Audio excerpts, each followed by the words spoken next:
Bom dia, que o Senhor Jesus continue conosco, nos abençoando, que tenhamos sempre um coração grato por tantas coisas maravilhosas que Deus tem feito nas nossas vidas. Muito obrigado, Deus de Israel, por tantas coisas maravilhosas que o Senhor tem feito.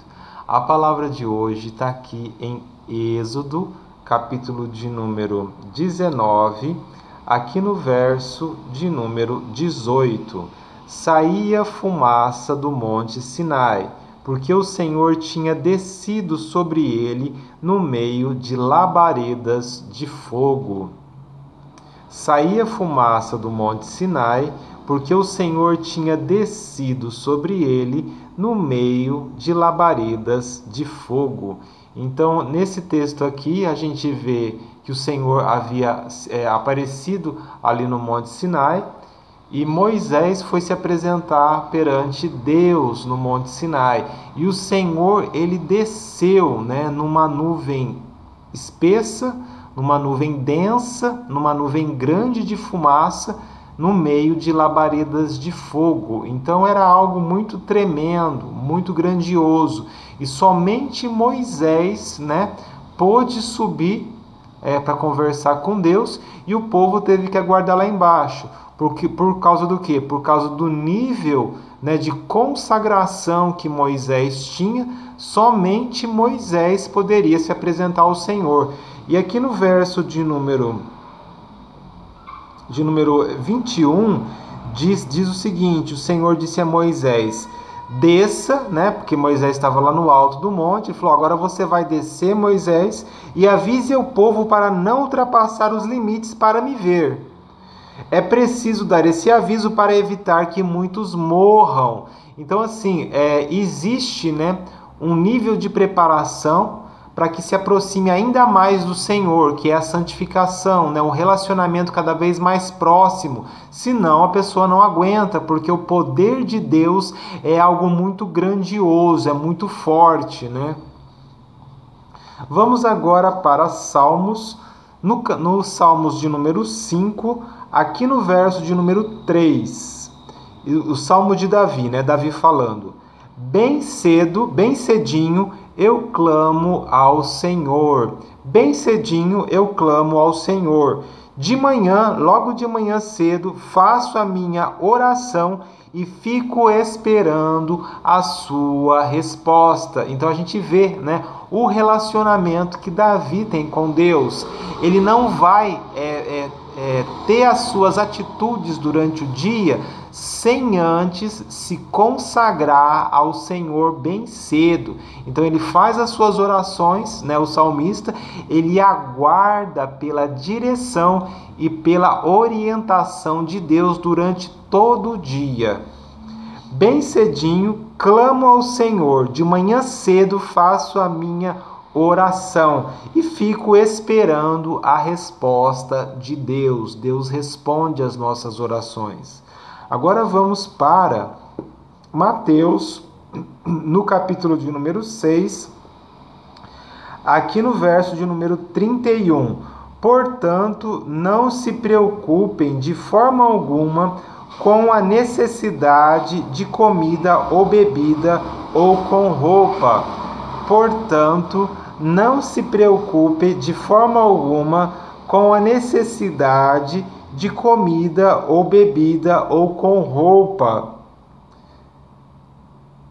Verso 33. Coloque em primeiro lugar o reino de Deus e a sua justiça, e Deus dará todas essas coisas. Deus suprirá todas as nossas necessidades.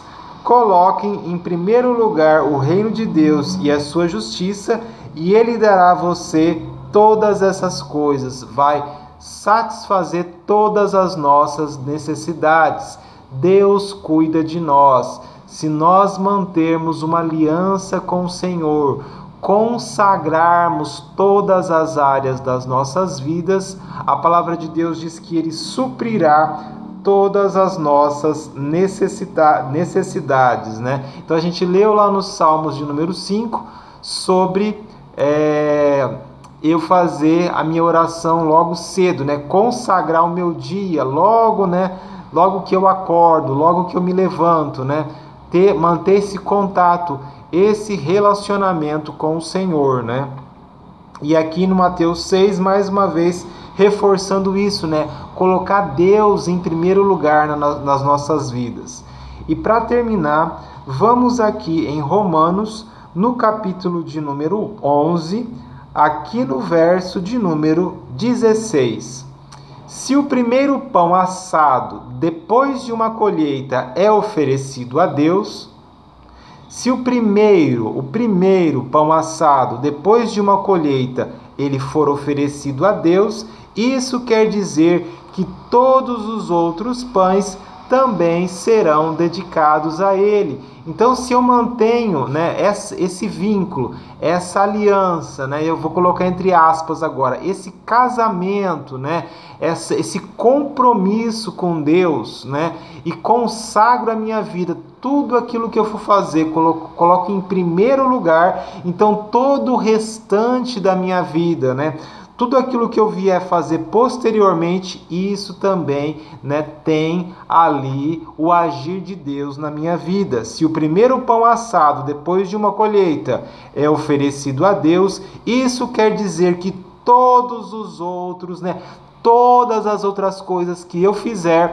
também será dedicado a Deus, né? E a conclusão é o seguinte: se as raízes de uma árvore são santas, também os ramos são santos. Então imagina, né? Uma árvore, né? Fala sobre raiz, né? Se uma árvore está numa terra boa, né? Se uma árvore ela tem bons nutrientes ali naquela terra, né? Então todo, né, o crescimento daquela árvore terá um bom resultado. Se as raízes da árvore são santas, também os ramos são santos, né? Se aquilo que é mais profundo da minha vida provém de Deus, né? Se eu faço, né, a minha consagração, né? E se realmente a minha vida está em Deus, todo o restante, né, tudo aquilo que eu venha fazer será também santificado por Ele, também será santificado por Ele.